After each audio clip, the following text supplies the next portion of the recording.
When I inherited $5 million, I wanted to see my daughter's true colors. I called and told her I'd lost everything and needed to stay with her. She said, "Sure, Mom, come over." But when I showed up the next morning with my bags, I almost passed out. Before we continue, I just want to say thank you for taking the time to hear my story. If you're comfortable, let me know where you're listening from, and what time it is where you are. Now let me tell you my story. When I inherited $5 million, I wanted to see my daughter's true colors. I called and told her I'd lost everything and needed to stay with her. She said, "Sure, Mom, come over," with a voice full of false sunshine. But when I showed up the next morning with my bags, what she and her husband had prepared for me almost made my heart stop. What happened over the next week would lead to an act of revenge so precise, so public, and so utterly devastating that it would annihilate their entire world. And trust me, they deserved every second of it. First, let me tell you who I really am, because my daughter Tiffany, at 32 years old, never knew the truth about her mother. To her, I was always just Sharon, the woman who smelled of old books and chamomile tea, the woman who worked for 40 years as the head librarian at Northwood High. A quiet, orderly universe bounded by the Dewey Decimal System. My life with her late father Robert was much the same.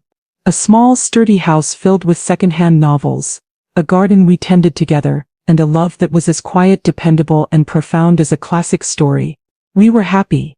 We were content. We were, by the world's standards, unremarkable. And after Robert passed, my life became even smaller, even quieter. Tiffany saw a simple widow living on a meager pension. She saw a life of clipped coupons, sensible shoes, and faded floral dresses. A life to be pitied, managed, and above all, kept separate from the glittering high-status world she had so desperately clawed her way into. She saw a finished story. She had no idea she was only reading the dust jacket. The phone call that changed everything came on a rainy Tuesday. It was a lawyer from a city I'd never been to with a name I didn't recognize. He spoke in the careful, somber tones reserved for delivering life-altering news. My brother Michael had passed away. It was a shock, but a distant one. Michael was my only sibling, a restless, brilliant, and deeply troubled man who had vanished into the burgeoning world of tech in the late 90s. We hadn't spoken in 20 years. He was a ghost, a half-forgotten chapter from my own past. "I'm the executor of his estate," the lawyer said. "It seems your brother was quite successful. He had no other family. He left his entire estate to you." I was expecting a small sum, perhaps a few $1,000s. Enough to fix the leaky roof, maybe. "The initial valuation of the portfolio," the lawyer continued, his voice steady, "after all taxes and fees, is estimated to be just over $5 million. The number was so absurd, so completely alien to my reality that my first reaction was to laugh. $5 million. It was a sum I had only ever seen in the pages of the novels I used to shelve. I had spent my entire life finding satisfaction in a life of enough. The concept of more than enough was a foreign country. When the official documents arrived, the reality began to sink in, and it was not a feeling of joy but one of profound, disorienting vertigo. This money was a powerful, chaotic force. My first instinct was to give it all away, to donate it to the library system, to erase this disruptive variable and return to the comfortable, predictable equation of my life. But then, I thought of Tiffany, and a new, more complicated feeling began to take root. A feeling of profound, nagging unease. For Tiffany, a number like this would not be a source of fear. It would be a validation. It would be the ultimate prize in the shallow, glittering game she had chosen to play. And I, her mother, was suddenly, terrifyingly, holding the jackpot. This money was not just a windfall, it was a test, and I, the quiet librarian, was about to design the final, most important exam of my life. My daughter Tiffany lives in a different universe from me. It is a universe of perfect, filtered sunlight, of brand partnerships and curated authenticity. Her life is a performance broadcast daily to a legion of online followers who adore her for her seemingly effortless style and her perfectly photogenic family. She is a lifestyle influencer, a job title that, to my librarian's mind, has always sounded like a form of benign, fashionable propaganda. She is deeply and profoundly ashamed of me. She has never said the words, but she has not needed to. I see it in the pained, tight smile she wears when I speak of my life's work. A life of public service that in her world has no discernible brand value. In person I am a liability, a walking, talking reminder of the simple, working-class roots she has worked so hard to bury beneath a mountain of designer handbags. This inheritance, this $5 million was a bomb placed directly on the fault line of our relationship. If I told her the truth, I knew what would happen. The joy, the love, the sudden intense interest. It would all be for the money. The number would become the new shiny center of our relationship, and I would be valued not for who I was but for what I had. But what if the number were different? What if instead of gaining a fortune I had lost everything? A plan began to form in my mind. A sad, desperate, but necessary experiment. It was a final exam for my daughter's character. I needed to know with an empirical certainty what was truly in her heart. Did she value me, her mother, or did she only value the performance of a perfect, unblemished life? I picked up the phone. My heart hammered against my ribs, a painful, frantic rhythm. I was a librarian, a woman of quiet truths. The lie I was about to tell felt like a foreign toxic substance on my tongue. When Tiffany answered, her voice was the bright, musical, professionally cheerful sound she used for her online videos. "Hey Mom, what's up?" I took a deep, shaky breath, and summoned a voice I had not used since I was a girl trying to feign illness to get out of a school test. I pitched my voice high, laced it with a tremor of manufactured panic. "Tiffany, honey," I whimpered, "something terrible has happened." "Mom, what's wrong? Are you okay?" The professional cheer vanished, replaced by a flicker of genuine alarm.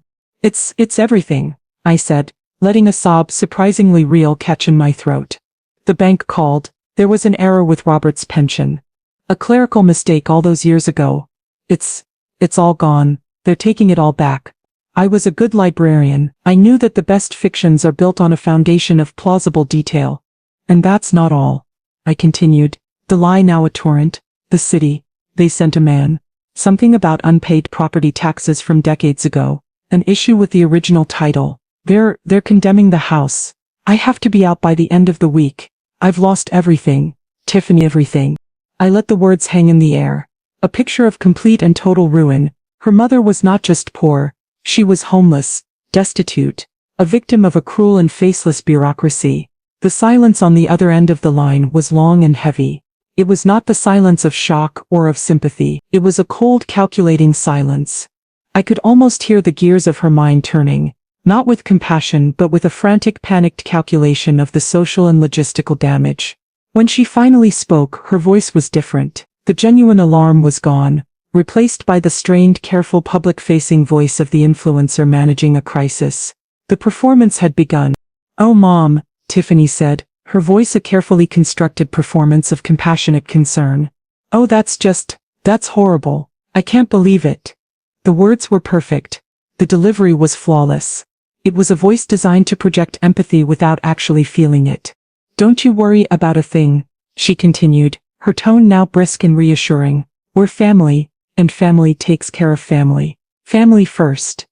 I could almost hear the hashtag materializing in the air. "You'll come and stay with us, of course," she announced, the words a grand, magnanimous gesture. "We have plenty of room. You can stay as long as you need to." A wave of fragile, desperate hope washed over me. It was so powerful it almost made me dizzy. Maybe I was wrong. Maybe beneath the layers of curated perfection, the kind, compassionate girl I had raised was still there. Maybe her first instinct really was love. "Oh, Tiffany," I whispered, my voice thick with real, unfeigned tears. "Are you sure? I don't want to be a burden." "A burden? Mom, don't be ridiculous," she laughed. A bright, tinkling sound that sounded completely, utterly false. "You're my mother, of course you're welcome here. It will be fun. The kids will be so excited to have their grandma around." The words were a soothing balm on the raw, open wound of my fear. "Sure, Mom, come over," she said with conclusive cheer. "Just pack up whatever you need, and come over tomorrow morning. We'll be waiting for you." After we hung up, I wept with relief. I had tested my daughter and she had passed. I spent the rest of the day in a haze of hopeful activity, packing my two oldest, most battered suitcases with my simplest clothes. I had to look the part. That night, I slept a deep and peaceful sleep, dreaming of a daughter who had chosen love over appearances. It was a conclusion I had reached with a joy that was as profound as it was, I would soon discover, catastrophically wrong. The scene, as I pieced it together later, was this. The moment Tiffany hung up with me, her mask of compassion dropped. She turned to her husband, Derek, her face a mask of sheer panic and disgust. "You are not going to believe this," she hissed. "My mother, she lost everything, her pension, The house. All of it. She's destitute. And she's coming here. Derek, who was scrolling through stock prices on his phone, didn't even look up. A cruel, slow smile spread across his face. Destitute, you say? Penniless? No assets at all? Zero? Tiffany confirmed, her voice laced with venom. She has nothing. Perfect, Derek murmured. He finally looked up at his horrified wife. Don't worry, babe. I've got a plan. This is a content opportunity. Charity, family values. It's perfect for the brand. Besides, he added, his smile turning into a smirk. She can contribute while she's here. It's time she learned about synergy. The next morning, I drove to my daughter's house with a heart full of that fragile, hopeful light. Her exclusive, gated community was a different world, and her home was one of the largest, a stark white, modernist cube of glass and steel, that looked less like a home and more like a high-end art gallery. I pulled my modest sedan into the sweeping circular driveway and walked to the massive frosted glass front door, my 2 old suitcases in hand. The door was opened, not by Tiffany, but by Derek. He was dressed in expensive athletic wear, his smile a tight, reptilian smirk of pure, unadulterated condescension. Sharon, he said, welcome to the new digs. He did not offer to take my bags. He did not invite me in. Tiffany is just finishing up a branding call, he said. She's a rock star. You know how it is. I did not. Come on, he said, finally stepping aside. Let me show you where we're putting you. He led me not into the grand cathedral-like foyer, but to a small, discreet door off to the side. He opened it, revealing a short, sterile hallway. The air was suddenly cold, carrying the faint, chemical scent of car wax and concrete. He led me through another door and my heart stopped. We were in the garage. It was a vast, cavernous space, with floors of polished gray concrete and walls of bare, unpainted drywall. 3 gleaming luxury cars were parked in a neat row, like sleeping metallic beasts, and there in the far corner, tucked away behind a set of metal shelves laden with cleaning supplies, was my new home. It was a cheap, army green canvas cot. On it was a single thin, threadbare blanket, and a lumpy-looking pillow without a case. Above it, a single bare, 40-watt light bulb hung from a long, dusty cord, casting a weak, sickly yellow glow. I stared at it, my mind refusing to process what my eyes were seeing. This had to be a cruel, tasteless joke.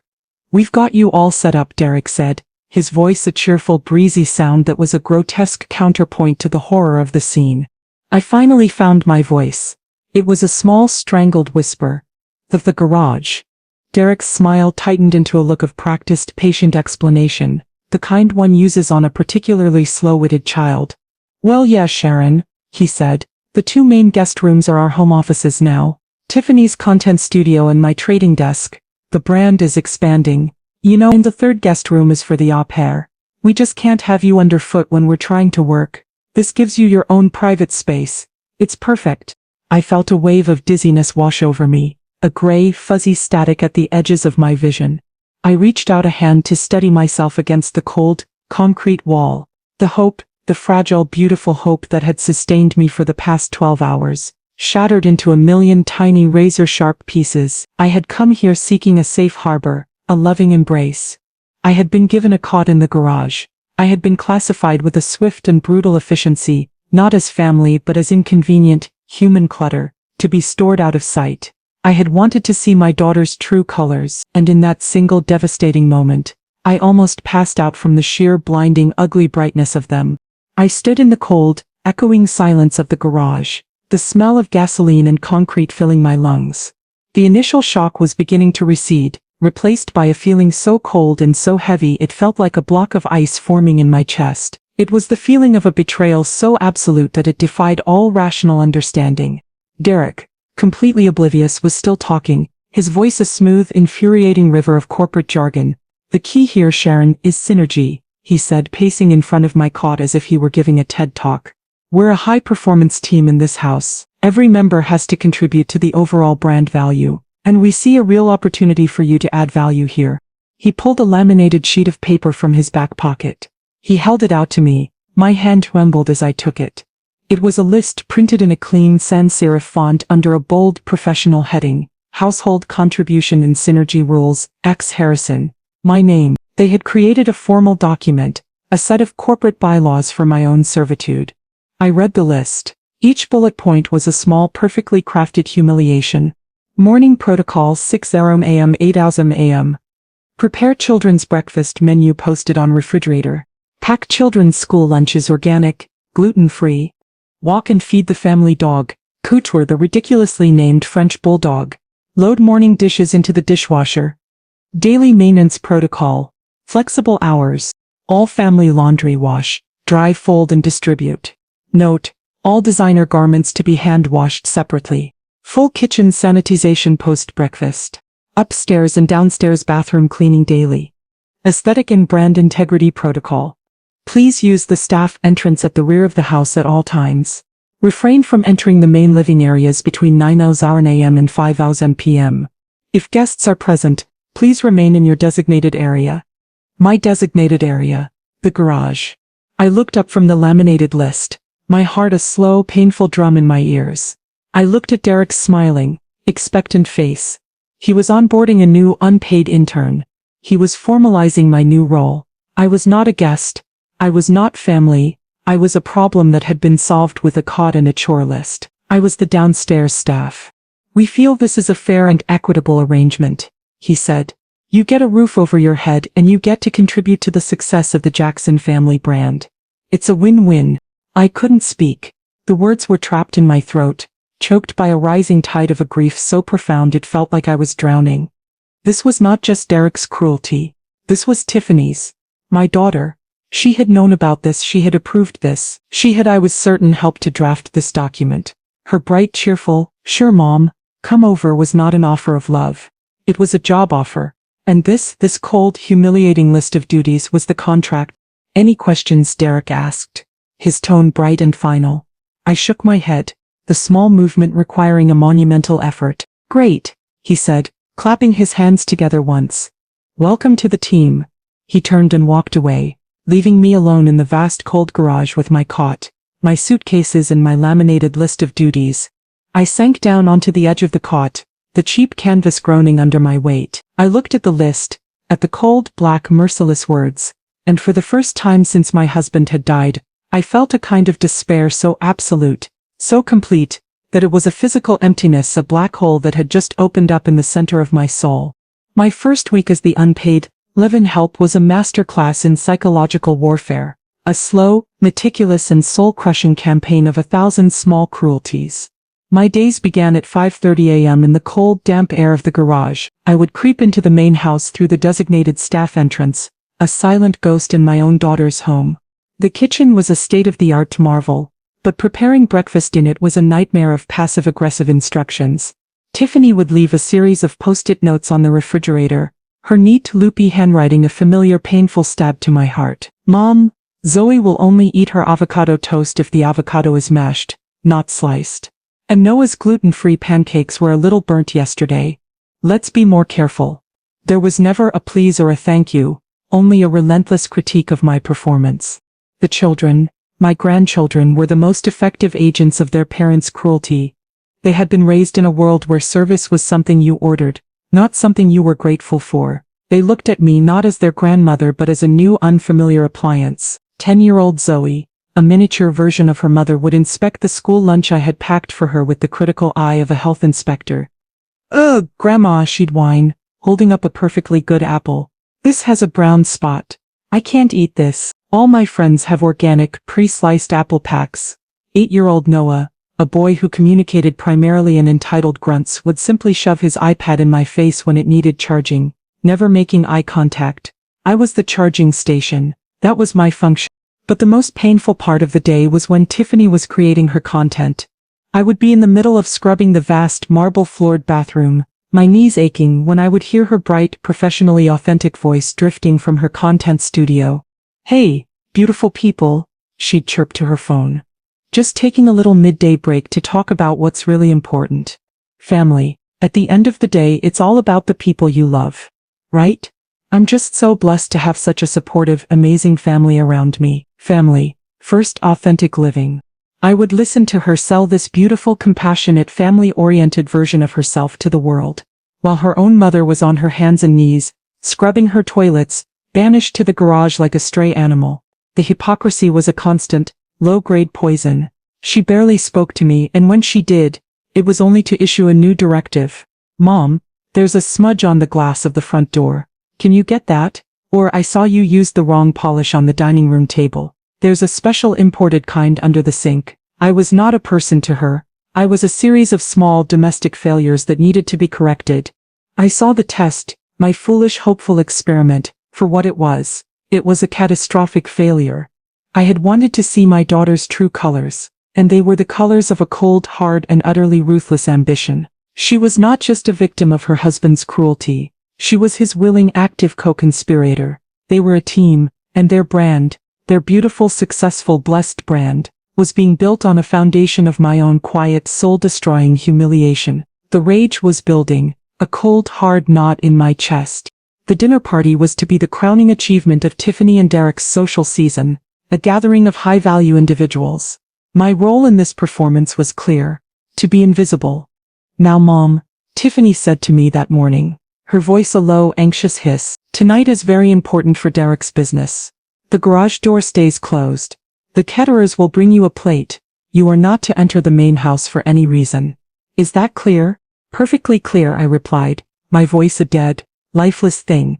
That evening I sat on my lumpy cot in the cold, silent garage and listened to the sounds of the party. I could hear the murmur of confident voices, the clinking of crystal glasses, the bright tinkling laughter of women who had never had to scrub a toilet in their lives. The rich, delicious aromas of the catered food were a world away from the simple, sad sandwich that had been left for me on a paper plate by the garage door.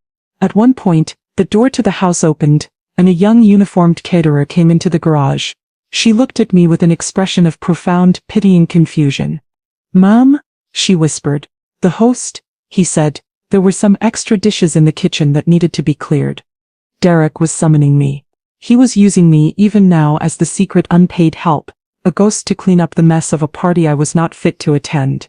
I stood up, my old bones aching, and followed the girl into the scullery, a small windowless room with a massive industrial sink. I began to wash the delicate, expensive dishes, my hands plunging into the hot, soapy water. And it was there, hidden in the shadows, that I heard it. The door to the dining room was slightly ajar, and I could hear Derek telling a story. "You guys want to hear something funny?" he began, his voice a low, conspiratorial boom. "So Tiff's mom is staying with us for a bit. Sweet woman, simple, grew up with nothing. You know, a librarian, bless her heart." A wave of polite, condescending chuckles went through the table. "Anyway," Derek continued, his voice full of a cruel, theatrical glee, "she gets this idea in her head to invest her little retirement fund. Meets some guy on the internet. And poof, it's all gone, wiped out." The table erupted in a harsh, braying, ugly sound, the sound of wolves laughing at a wounded sheep.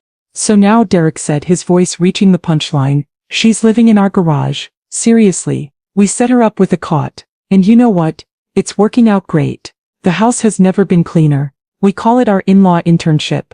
She's earning her keep." The laughter that followed was a roar. A tidal wave of cruel, mocking, condescending mirth. They were laughing at me. At my fabricated poverty. At my humiliation. And my son-in-law was the one telling the joke. I stood in the scullery, my hands submerged in the greasy water, and I felt something inside of me snap. The quiet, patient, long-suffering librarian died in that moment.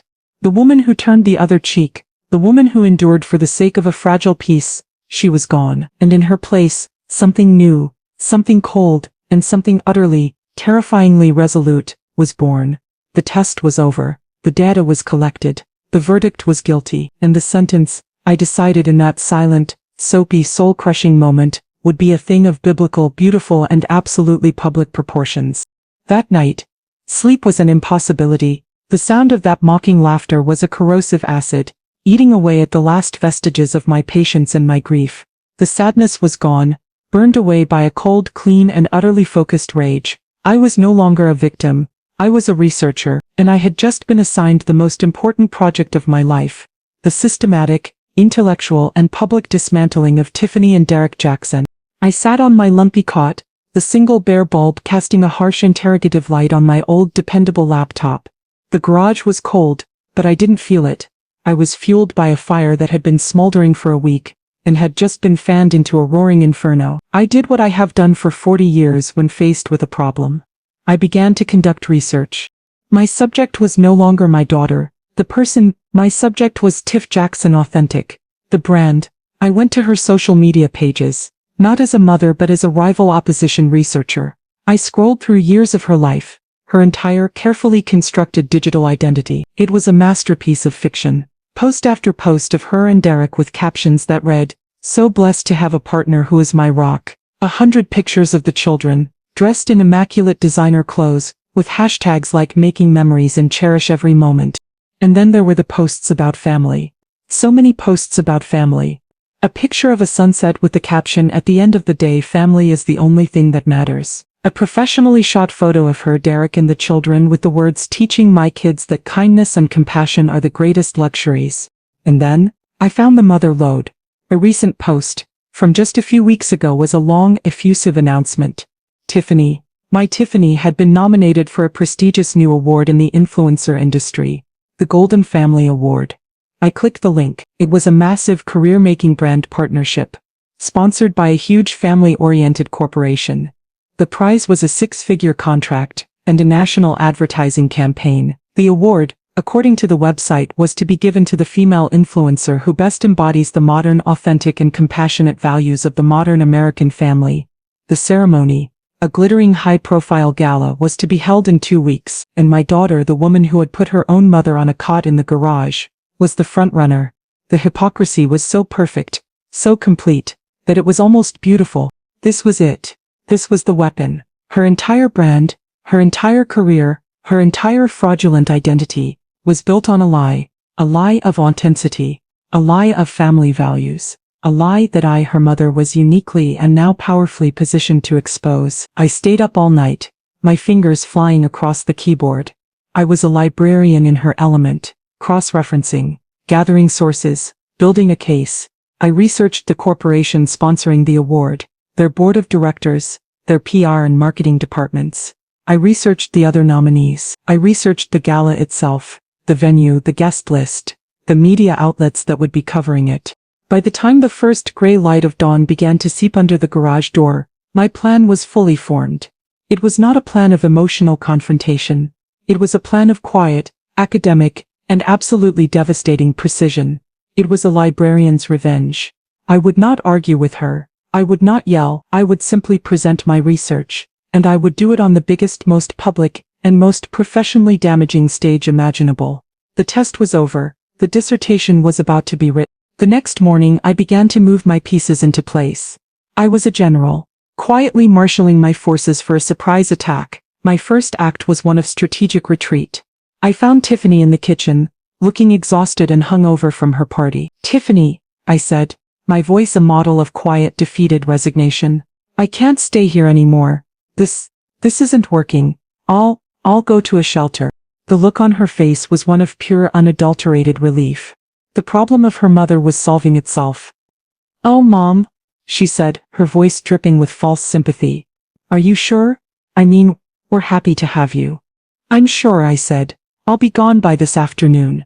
She didn't argue. She didn't offer to help. She simply nodded, a great weight lifted from her perfectly toned shoulders. I packed my old suitcases and took a taxi, not to a shelter but to the most luxurious 5-star hotel in the city. I booked the presidential suite.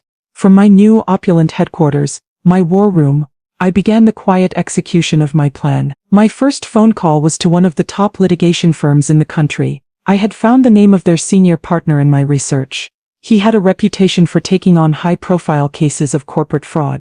"My name is Sharon Harrison," I said. "I am the sole heir of the Michael Harrison estate.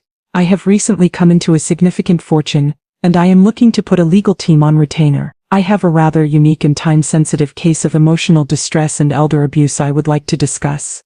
The words Michael Harrison estate were a magic key. I had a 2-hour meeting with the entire senior legal team that afternoon. They listened to my story, their faces a mixture of professional outrage and a kind of predatory glee. A case like this, a wealthy, wronged mother against a famous hypocritical daughter, was a litigator's dream. They were hired on the spot. My second phone call was to a legendary PR crisis manager known in her field as the Shark. She specialized in reputation demolition, My name is Sharon Harrison. I began again. I have a story of profound corporate and personal hypocrisy, and I would like to hire you to help me tell it. The target is a social media influencer. The venue is the Golden Family Award Gala in 2 weeks. My budget is unlimited. The shark was intrigued. We met the next day. I laid out the evidence. Tiffany's saccharine posts. The laminated tour list. The story of the dinner party. The shark's eyes, as she listened, glittered with the thrill of the hunt. This was not just a job, it was a masterpiece. Over the next week, we worked together. The shark and her team were brilliant. They hired a discreet film crew. They shot beautiful, heartbreaking footage of my small, humble, now empty house. They filmed the cold concrete garage at Tiffany's. The single pathetic cot. They created a close-up high-definition shot of the laminated household contribution rules. They took my story, my pain, and they began to weave it into a weapon of devastating, emotional power. My final act was the most satisfying. I made a large 6-figure donation to the charitable foundation that sponsored the Golden Family Awards. I did it under a newly created legal entity, a name that would mean nothing to them but everything to me. The Harrison Family Legacy Foundation. The donation of course came with one condition, a VIP table for 10 at the awards gala, front and center. The organizers, thrilled by the unexpected massive contribution, were more than happy to oblige. All the pieces were now in place. The lawyers were ready. The PR team was armed. The stage was set.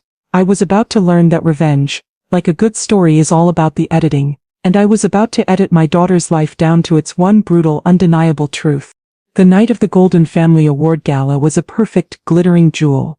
The ballroom of the city's most exclusive hotel was a fantasy of white roses and crystal chandeliers. Tiffany and Derek arrived like a king and queen returning to their court, a vision of coordinated, triumphant glamour. They moved through the room as one, a single flawless unit of success. Their table was the best in the house, front and center, next to the stage. They settled into their seats, confident, radiant, and completely blissfully unaware of the guillotine that was about to fall. A few tables away, a different kind of entrance was being made. I arrived not with a flurry of air kisses, but with a quiet, regal poise. The shark had insisted on a complete transformation.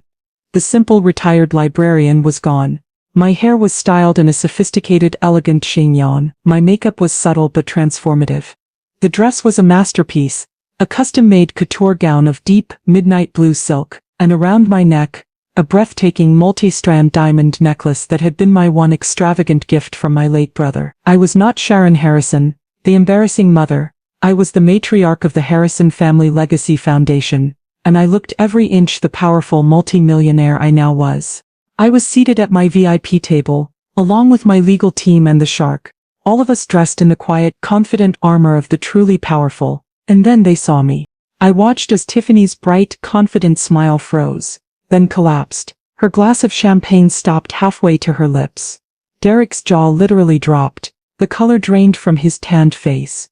They stared at me, at my dress, at my diamonds, at the phalanx of powerful-looking people who flanked me. They were looking at a ghost from the garage, now inexplicably, impossibly seated at one of the best tables in the room, looking like she owned the very building they were in. They looked at each other, their faces a mirror of shared, panicked confusion. Their confident, triumphant evening had just been hijacked by an impossible, inexplicable variable. The first hour was a slow, agonizing torture for them. They were trapped at the head table, forced to maintain their smiles while their eyes kept flicking towards my table with a kind of terrified, magnetic pull. Finally, the moment arrived. The house lights dimmed, the host strode to the microphone. "And now," he said, his voice swelling with manufactured emotion, "the award you've all been waiting for. The Golden Family Award, presented to the influencer who best embodies the values of authenticity, compassion, and a deep, unwavering commitment to family." He picked up a large golden envelope. "This year's nominees are all incredible, but one stood out. Miss Tiffany Jackson." A wave of thunderous applause swept the room. A spotlight hit Tiffany's face. She managed a watery, trembling smile. The host tore open the envelope. "And the winner is..." He paused. A long, dramatic silence.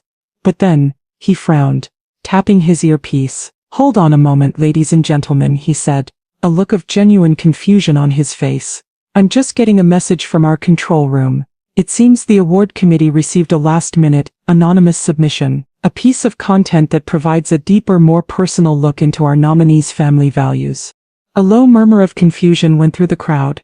Tiffany and Derek exchanged a look of pure dawning terror. The committee feels, the host continued, that in the spirit of true authenticity we must share this submission with you. So, without further ado, we'd like to share a short film with you now. A film that I'm told is titled simply, A Mother's Love. The house lights went completely dark. The massive screens on either side of the stage flickered to life. The ambush was sprung. The film began in silence. The first image to appear on the massive screens was a slightly faded photograph from the late 90s. It was me, 20 years younger, sitting on the grass, my arms wrapped around a small, giggling, gap-toothed Tiffany. A slow, sad piano melody began to play as a montage of similar photos followed. Teaching her to ride a bike, her first day of school, her high school prom, the audience was captivated, a soft, sentimental awe rippling through the ballroom. Then the music stopped. The screen went black. The next image was a stark, brutal contrast, a shaky, secretly filmed video of the cold, concrete garage, the camera panning slowly before settling on the pathetic army green cot. My voice, recorded in a studio, clear and filled with a profound, heartbreaking sorrow, filled the room. When you lose everything, my voiceover began, you hope for only one thing, a safe place to land. The screen cut to a high-definition close-up shot of the laminated chore list. The camera moved slowly over each humiliating duty. A gasp, sharp and horrified, went through the audience. The film cut again to a black screen, and a new sound began to play, the crystal-clear audio recording of Derek's voice at the dinner party. She's living in our garage. Seriously, we call it our in-law internship. She's earning her keep. The sound of that cruel, mocking laughter filled the grand ballroom, echoing in the stunned, horrified silence. The final shot was a staged photograph of me on the cot, holding the old photo of me and little Tiffany, a single perfect tear on my cheek. The screen went black, the sad piano music returned for a final heartbreaking chord, then faded into absolute deafening silence. The silence that followed was a living thing, thick with 1,000 unspoken judgments. The host, looking as if he had been physically struck, stammered, "I apologize, ladies and gentlemen. That was not an authorized part of our program." The brand that sponsored the award was a multi-billion-dollar corporation built on an image of wholesome family values. The host knew they were at the epicenter of a PR catastrophe. "The Golden Family Award," the host announced, his voice now a cold, formal instrument of damage control, "prides itself on celebrating true integrity. In light of the information that has just been presented, we are officially rescinding Miss Tiffany Jackson's nomination. She is disqualified." A new wave of gasps went through the room. This was not just a loss, it was a public excommunication. Furthermore, the host continued, his eyes now like chips of ice, "Our corporate sponsor has a zero-tolerance policy for behavior that is antithetical to our core values. We are, as of this moment, terminating any and all brand partnerships with both Ms. Jackson and Mr. Monroe." It was a professional annihilation, executed in real time.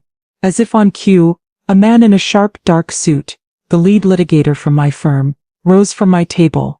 He walked with a calm, predatory grace to the head table and placed a thick, legal envelope in front of a catatonic Derek Jackson. He had been served, a multi-million-dollar lawsuit for emotional distress and elder abuse. That was the final blow. Derek's composure snapped.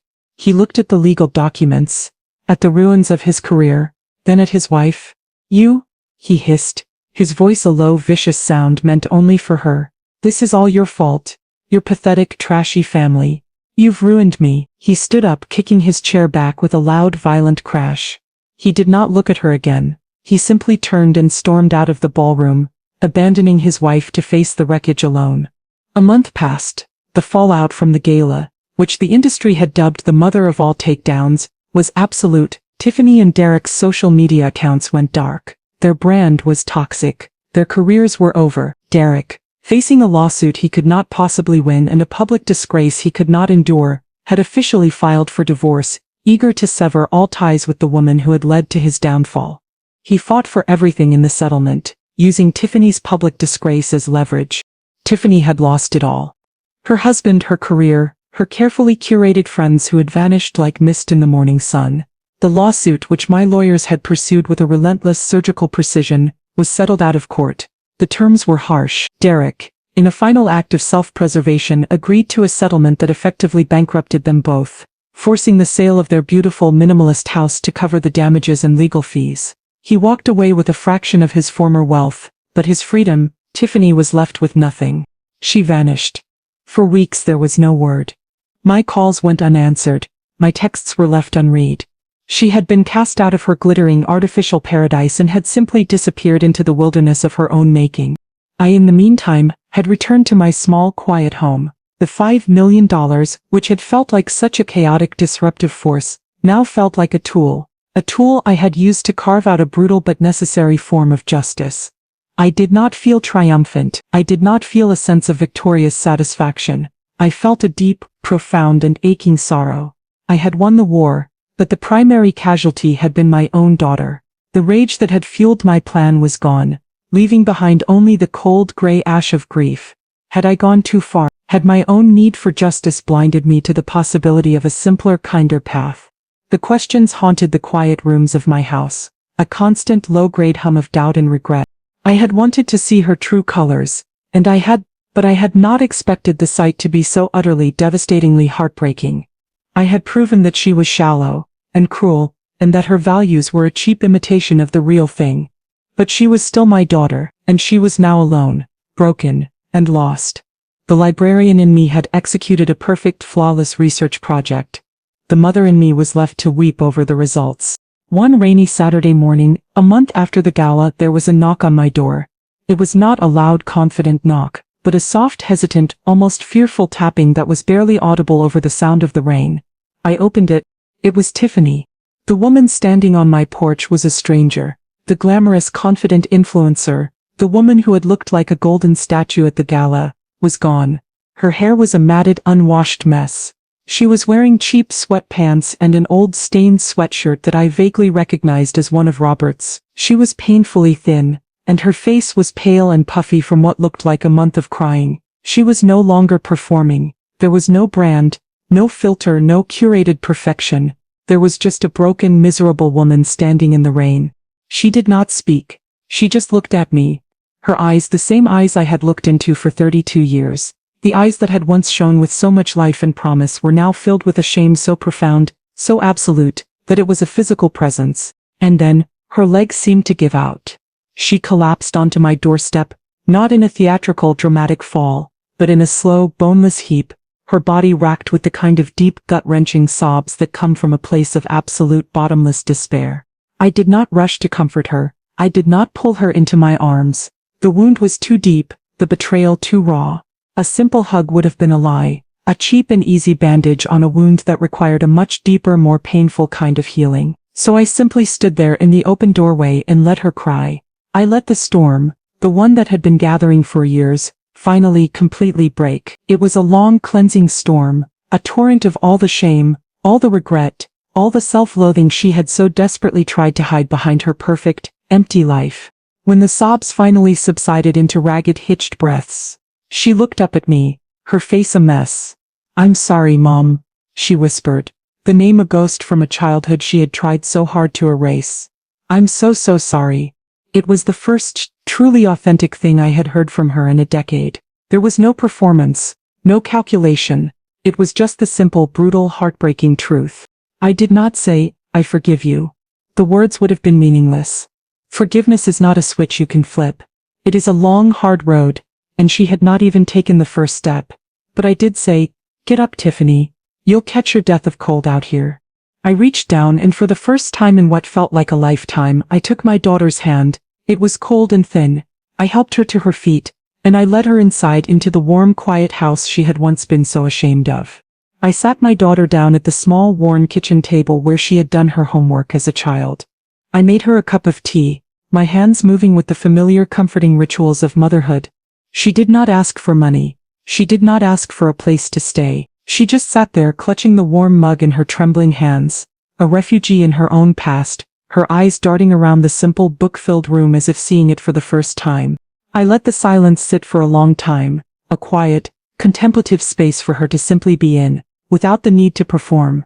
Finally, I went to a drawer in my old roll-top desk, and pulled out a small printed schedule. It was the volunteer rota for the St. Francis Center, the city's largest homeless shelter, a place I had been quietly volunteering at, 2 mornings a week for years. I placed the schedule on the table in front of her.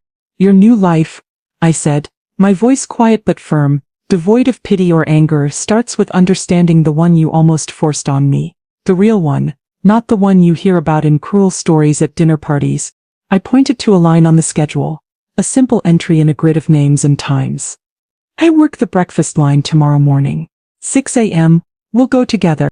She looked at the schedule, at the stark, black and white reality of it. Then she looked up at my face. She saw no easy comfort there. She saw no promise of a quick and painless redemption.